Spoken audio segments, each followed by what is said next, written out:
Supreme court ने हाल ही में उत्तर प्रदेश सरकार की बुलडोजर कार्रवाई पर कड़ी नाराजगी जताई है। प्रयागराज में 2021 में हुई इस कार्रवाई में बिना उचित कानूनी प्रक्रिया के वकील जुल्फिकार हैदर, प्रोफेसर अली अहमद और 3 अन्य व्यक्तियों के मकान ध्वस्त कर दिए गए थे।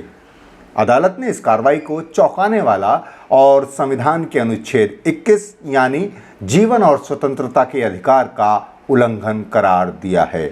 सुप्रीम कोर्ट के जस्टिस अभय एस ओका और एन कोटेश्वर सिंह की पीठ ने कहा कि इस तरह की कठोर कार्रवाई से गलत संदेश जाता है। अदालत ने संकेत दिया कि वह सरकार के खर्च पर ध्वस्त किए गए मकानों का पुनर्निर्माण कराने का आदेश दे सकती है। सुप्रीम कोर्ट ने बुलडोजर न्याय पर हाल के फैसले का उल्लेख किया, जिसमें डेमोलिशन से पहले अपनाई जाने वाली प्रक्रिया स्पष्ट की गई है।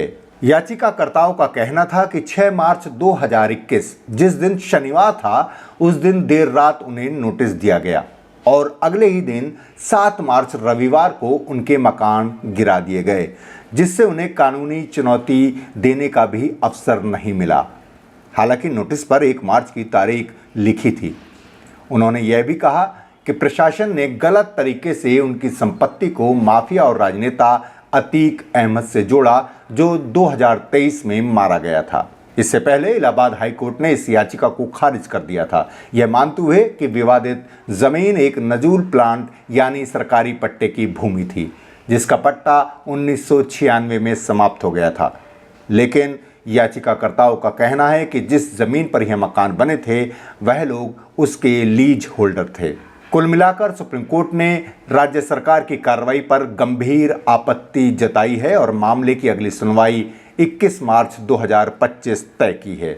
इसी तरह हाल ही में राजस्थान के अजमेर जिले के विजयनगर में एक ब्लैकमेल केस के आरोपियों के मकानों पर बुलडोजर कार्रवाई की किसी भी संभावना पर राजस्थान हाई कोर्ट ने रोक लगा दी है। कोर्ट ने साफ कहा कि फिलहाल किसी भी आरोपी का मकान गिराया नहीं जाएगा। साथ ही राज्य सरकार से जवाब तलब करते हुए सुनवाई 11 मार्च तक स्थगित कर दी है। आपको बता दें कि विधानसभा अध्यक्ष वासुदेव देवनानी और अन्य संगठनों ने आरोपियों के मकानों को ध्वस्त करने की मांग की थी।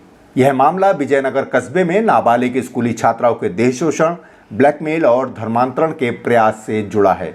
इसमें अब तक 11 युवकों और 3 नाबालिगों को पकड़ा गया है, जिनमें से 10 को न्यायिक हिरासत और 3 को बाल सुधार गृह भेज दिया गया है।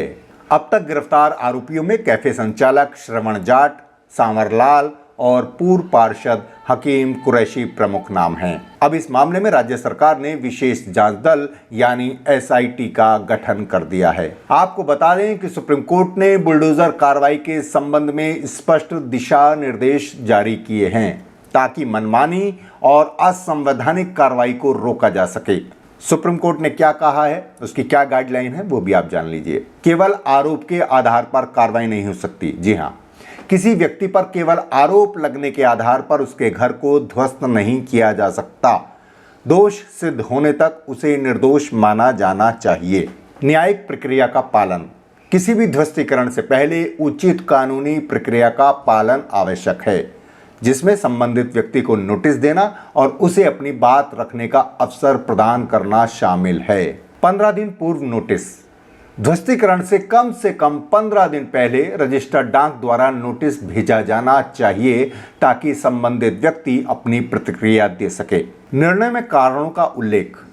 ध्वस्तीकरण के आदेश में स्पष्ट रूप से कारणों का उल्लेख होना चाहिए, जिससे यह समझा जा सके कि यह कार्रवाई क्यों आवश्यक है। आवश्यक मामलों में ही ध्वस्तीकरण।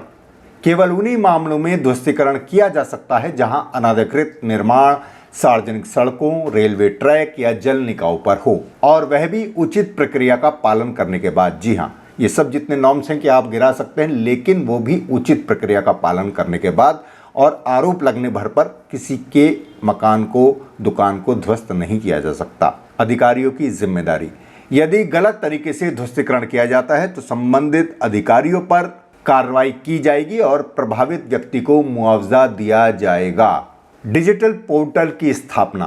ध्वस्तीकरण से संबंधित सभी नोटिस और आदेशों की जानकारी के लिए एक डिजिटल पोर्टल स्थापित किया जाना चाहिए, जिससे पारदर्शिता सुनिश्चित हो सके। तो देखिए सुप्रीम कोर्ट ने कितनी स्पष्ट और कड़ी गाइडलाइन जारी की हैं। अब देखना यह है कि निरंकुश ये मनमाना बुलडोजर रुकता है या नहीं। बेबाक भाषा की रिपोर्ट।